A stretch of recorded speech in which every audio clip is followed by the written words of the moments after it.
Затоа овие председателски избори не се само обични председателски избори. Туку овие председателски избори, после победата, убедливата победа на Гордана Силјановска-Давкова, ја отвараат вратата за следни привремени парламентарни избори.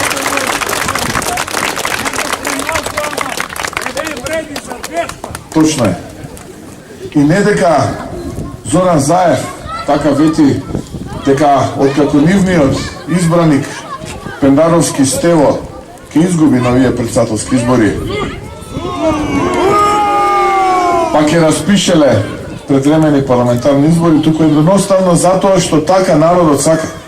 А народот денеска ширу Македонија по улиците, булеварите, на плоштадите, во домовите силно кажува, не шупоти како што некој милува да каже, силно кажува, вика дека на 21 април, а потоа на 5 мај жена ќе биде председател на Републиката. Гордана Силјановска е идниот председател на Република Македонија.